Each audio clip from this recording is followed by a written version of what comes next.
You already know this is Punch Drunk Boxing, aka Mr. Moo Shot himself. Now look, y'all, this ain't the first time legendary rapper Fat Joe had a run-in with a professional boxer. The first time, years ago, was with Roy Jones Jr., Hall of Famer, and this time is with Caleb Plant, former IBF super middleweight champion. Now, Fat Joe had a recent interview with the Breakfast Club, and this is what he had to say with his run-in with Caleb Plant. Don't you know Like a respect what's thing. gonna happen to you?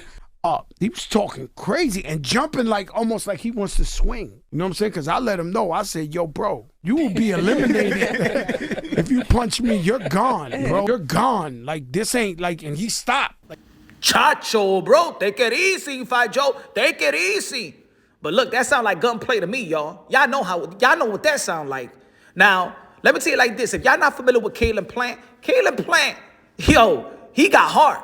He got testicular fortitude and mental fortitude outside of the ring as well. Let's not forget the infamous smack that he delivered towards Jamal Charlo, another professional fighter, champion in the middleweight division. Like, Caleb Plant don't play. Also, let's not forget that the first time that Caleb Plant actually went viral is when it was a street fight. So let me tell you like this, folks, and he was fighting a dude with a knife. Caleb Plant don't really back down from nobody, in the ring and outside of the ring. But also, this does seem like a familiar way that Fat Joe try to diffuse situations, and it's almost insinuating like, yo, my man, if you try to do something to me, my people's gonna clap you. That's how. That's Fat Joe. That was his way of him talking to Roy Jones Jr., which I'm gonna read y'all the headlines of back in the days, and this is the way that he's trying to diffuse Caleb Plant, while Caleb Plant was trying to trash talk to Edgar Berlanga back and forth. But let me tell you what Caleb Plant had to tweeted about what Fat Joe had to say in that recent interview with the Breakfast Club, in which he said that actually Fat Joe was capping. Now check what he wrote, or what he typed. My fault. Caleb Plant typed, "Not what happened at all. He said to me first, how did it feel getting off the ground from your fight? I said, not as good as it felt to win. Security immediately started ushering us along separate ways, and that was it. My wife, dad, and stepmom were the only ones with me." And Caleb Plant was saying that because in the interview, I can't play the whole interview, I don't want to get flagged and stuff like that. Fat Joe was trying to say that, you know what I'm saying, that Fat Joe was with his wife and his kids, and he was trying to say, Fat Joe was trying to say that he had peoples or a guy with a cameraman and stuff like that. But Caleb Plant further tweeted, "I'm not the type to jump up and down before things get going. I'm not the type to jump back with both hands up and say, oh, after someone says they'll hurt me. Mind you, we're in the MGM, where the fights are, so no guns, no knives, no nothing in there. And I'm scared for my life? What?" So what Caleb Plant tried to justify in that tweet was, you know, right after Fat Joe said that he'll get eliminated, that's when Caleb Plant backed off. And Caleb Plant is saying that tweet, man, my brother, I ain't back off or nothing, man. Basically saying, man, ain't nobody was gonna get eliminated, man. There ain't no guns in the area. But Caleb Plant further tweeted, "Doesn't even make sense for me to get at Joe like that. Over what? What had he done up until that point for me to even do that? Like I said, cap. If you won't let loose yourself when it's time to then, why would you act tough? Where I'm from, we call that pussy." Ooh, Caleb Plant. Hey, yo, like I told y'all, folks, Caleb Plant is thorough. Don't let the pale skin fool you, all right?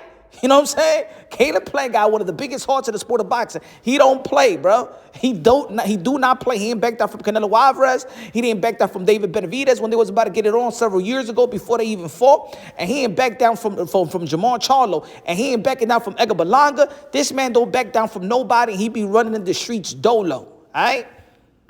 Well, both of these guys is pale skin, but you understand this trying to, you know, in boxing, they be trying to punk and Caleb Plant. You know, several fighters have said they would never lose to a white boy. You remember the last person that said that, what Caleb Plant did to them?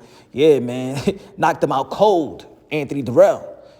So You know, I think that Caleb Plant always had a chip on his shoulder because they feel like, you know, in the boxing world where there's not really a lot of white American fighters, you know what I'm saying? They try to always use that type of race on some like because you're white, you're weaker than you're weaker than the rest, things like that. You feel me? But anyway, let's keep on talking.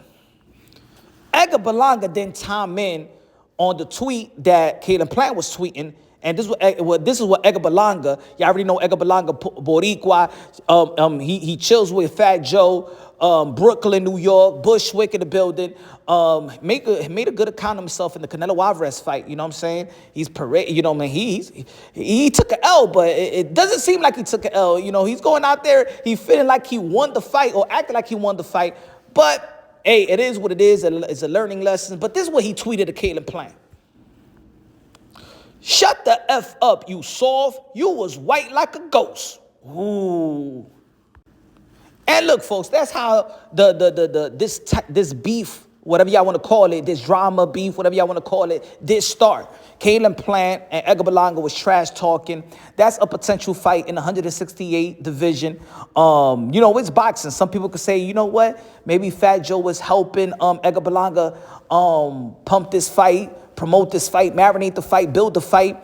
Or maybe this was just, you know, a misunderstanding.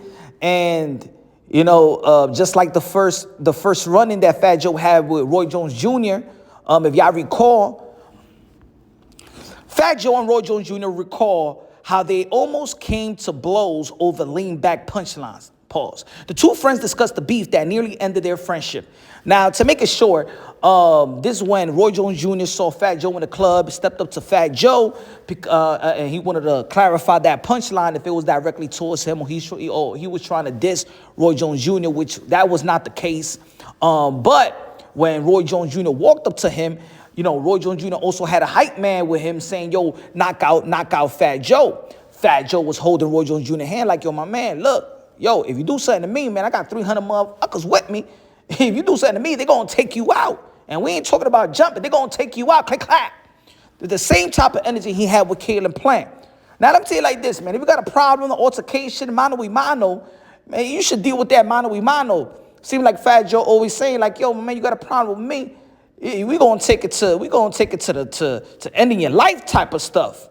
Now, I don't like that talk either, especially just if a dude is talking to another dude and y'all can handle this like men, professional boxer or not, you know? But anyway, Caleb Plant said that was capped, the situation with Fat Joe. If I was Caleb Plant, I know he's a family man. He's not going to back down from nobody. But I think this right here is kind of unnecessary. I'm not here to promote any type of violence outside of the ring. I'm a boxing guy. The work and the violence is in the ring. Let Edgar Berlanga, Caleb Plant get in the ring if they can. They work out their differences. They get paid. They take care of their family. We don't need that. Fat Joe is too old for that. His peoples around him is too old for that, to have these type of goons that get themselves locked up and man. Come on, man. That's played out, in my opinion. Both of these guys are family men, too old for that anyway, for that type of energy. So I feel like, you know, Edgar Berlanga, Caleb Plant will be a good fight, or Caleb Plant versus Demetrius Andre will be a good fight. Edgar Berlanga with Demetrius Andre, y'all already know that'll be a good fight too. Now, I heard that where there was reports that Edgar Berlanga gonna be fighting a fellow Puerto Rican, Gabe Rosado. He's gonna come out of retirement and probably, you know, duke it out with Edgar Berlanga. I wish I would have seen that fight before Edgar Berlanga stepped up to fight Canelo Alvarez. But look, there's some good fights in the super middleweight division again. But I would have said Jaime Munguia, but Jaime Munguia did get knocked out by Frenchie in his last outing. I think he did F up the bag. I do agree with Edgar Berlanga on that one. You know, Diego Pacheco was there. He's going to be fighting soon. He's going to be fighting Nelson. Jamal Charlo, don't know if he's going to be stepping up to the 168-pound division. I hope he work out that the mental. He was suffering from family issues or mental issues. They probably get that smack back. That would be a good fight with Caleb Plant and Jamal Charlo. But you know, let's save the violence in the ring.